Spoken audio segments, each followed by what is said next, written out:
the body is a series of interconnected systems, rather than just opening your little handbook and saying, oh, for this, we give this. If you are a jack of all trades, you are intrinsically going to be a master of none, because it's just not possible to paint such a broad stroke and also have a degree of mastery or specificity over the areas that patients really need. The main problem that we see with that is more so that testosterone will add a therapeutic couple of points to hematocrit, and I use hematocrit as the proxy for hemoglobin as well. In functional medicine is that you still get functional medicine practitioners and doctors that literally just want to go down the protocol route, take these 20 supplements, and they get their commission for it. So is it just going through Western medicine? Is it going through a lot of medical areas as well? So, Yeah. Dave, have you seen anything different in other countries? One of the things I love about living here is because we've got a lot left over from the Soviet Union. We were occupied here till 91. There's still a lot of practicing Soviet doctors, and everything, I mean, globally is becoming westernized due to globalization. But sometimes when you go here and you see someone who's more traditionally trained in even German medicine, Eastern European medicine, Russian medicine, their treatments and their approaches to the human body are much more based on biomedical science, which is my background. And so here, for example, when I recently had an injury, a dog attacked my dog, I attacked that dog, things didn't go well for my lower back. And when I went to see the doctor to, speak about, a short-term pain management protocol while I was doing rehabilitation, they wanted to really focus on reducing systemic inflammation, reducing damage to the nerve with things like IV infusions of alpha-lipoic acid. There was a much more holistic approach to understanding the body as a series of interconnected systems, rather than just opening your little handbook and saying, oh, for this, we give this. And I've always been appalled, and I don't mean to, throw shade at all doctors, because, I wasn't quite able to get into medical school when I left school. Doctors are very smart people. But I also don't think that any part of the Western medical training involves any degree of critical thinking. And I think it's contrary to that. I think they beat the critical thinking out of you. And it must be very challenging to be a general practitioner, because you have to be across so many different things. And I'm hyper specified in a very niche area. So if someone comes to me with generalized medical issues, I don't have a clue about these things. And one of the challenges of a general practitioner is that you have to deal with basically everything. And if you are a jack of all trades, you are intrinsically going to be a master of none, because it's just not possible to paint such a broad stroke and also have a degree of mastery or specificity over the areas that patients really need. But then this moves to like a specialist model where everyone becomes hyper specialized in a system that is interconnected to everything else that they don't understand. So it's a very broken model. And I think a lot of it is driven by the pharmaceutical industry. It doesn't surprise me that the little handbooks that doctors have will favor the medications that are on patent rather than the generics. And this is something that I think is doing a lot of patients a disservice. And when they speak to their doctors trying to understand the medication they're prescribed, it's not uncommon for the doctor to pull up Wikipedia, because they don't know a thing about what the pills actually do. So I think a lot of people go through this rude awakening where they realize that just because someone's got MD at the end of their name, or they wear a white lab coat, that they may not necessarily know everything about everything. But the problem is that if you throw the baby out with the bathwater and you go super contrarian with everything, you can also end up in a whole mess of things, because you don't know what to believe. The internet is full of charlatans and people selling all kinds of snake oil and nonsense with affiliate codes and yada, yada, yada. So it can be a very challenging and difficult process, because I think there are very few people in the health space who genuinely actually want to, one, further their learning, and two, actually help people as a primary goal rather than just making money. So it's a global challenge, but the UK is probably the worst I've seen, maybe on par with Canada. And it seems like the challenge in the UK is that, I mean, every country has rules. Testosterone is scheduled because it's performance enhancing, which is why it's scheduled in a harsher way than things like thyroid hormone or estrogen or progesterone, etc. So, there's rules everywhere, but it seems like the NHS kind of binds practitioners much more harshly by those rules than anywhere else. And I think that that makes it very difficult for doctors who even maybe want to veer outside the status quo of their little handbook, because if they do, then they're going to have fear of repercussion of losing their medical license or having a lawsuit. And, I'd be sitting there being like, well, it's probably not worth losing my medical degree over this. So I can really understand the catch-22 situation that GPs are in. And it makes sense to me why a lot of them become disenfranchised with the medical model, because they realize they're not actually helping and healing people. They're just going through a revolving door of 15-minute appointments, and their patients aren't really getting any better. So my background in biomedical science is, really intrinsically understanding how the medications work, how the body works, and how these systems actually respond to these interventions. And that's furthered a lot of my work and education and research and teaching in the field. But it's definitely fighting a uphill battle, to say the least.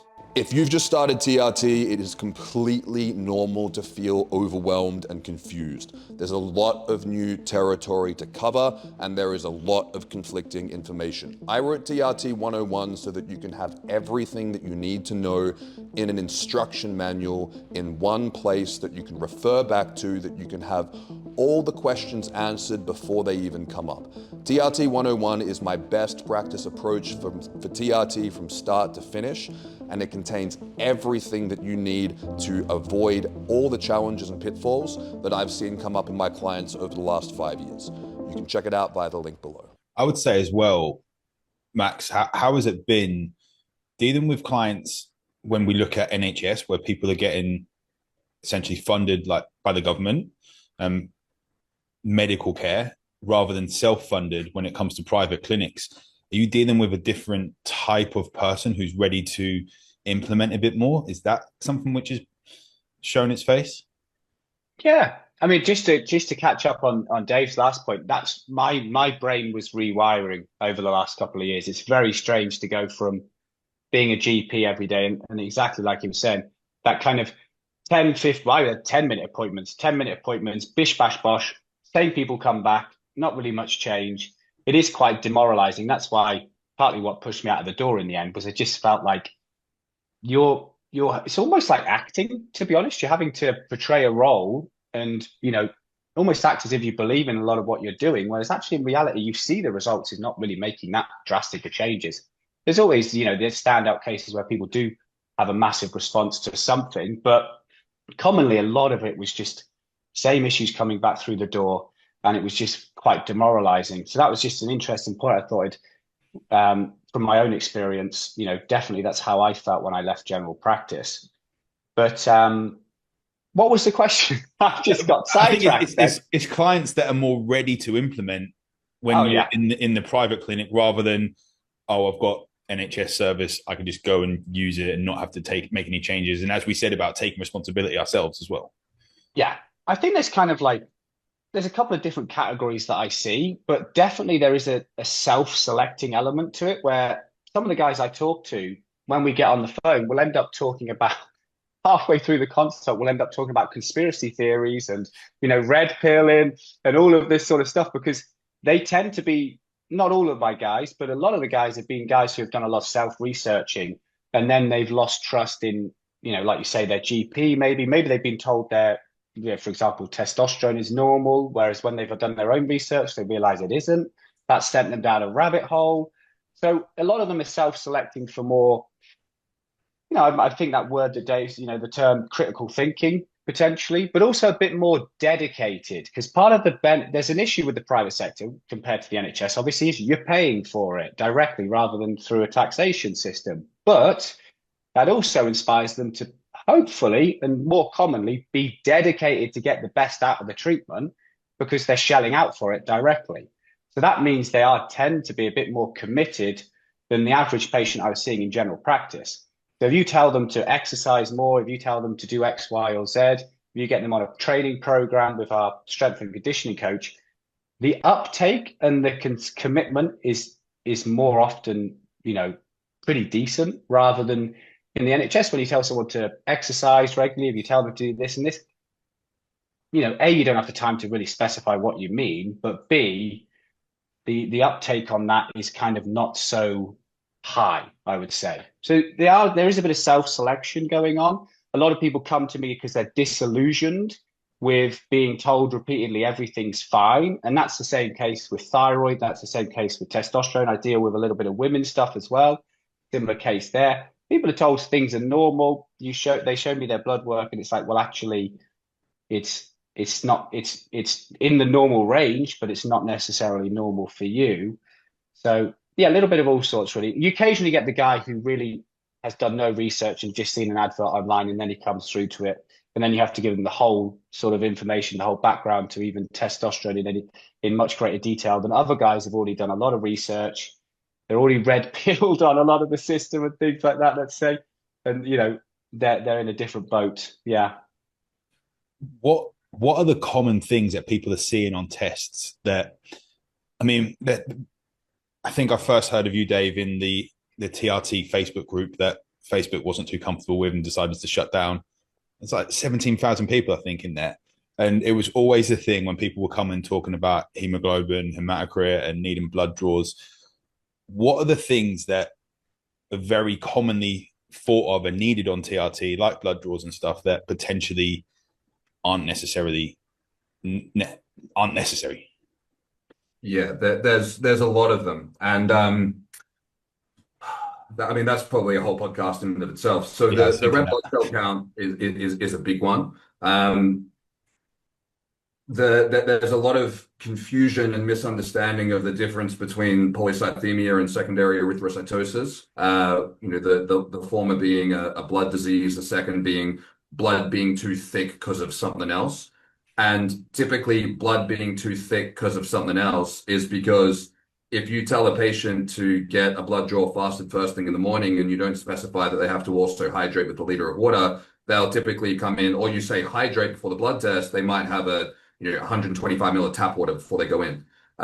So doctors and general practitioners will see an elevated hematocrit above the reference range, which I've seen the UK reference range only go up to 50. I mean, sometimes it only has one decimal place. So, if everyone with a hematocrit above 50 is going to die, everyone's screwed. On TRT, off TRT, I mean, it will only be the endurance athletes that will survive. But it's the main problem that we see with that is more so that testosterone will add a therapeutic couple of points to hematocrit, and I use hematocrit as the proxy for hemoglobin as well. But testosterone will add, as part of the therapeutic mechanism of action of increasing oxygen delivery to the cell, it will add a couple of points to hematocrit, which is not a problem.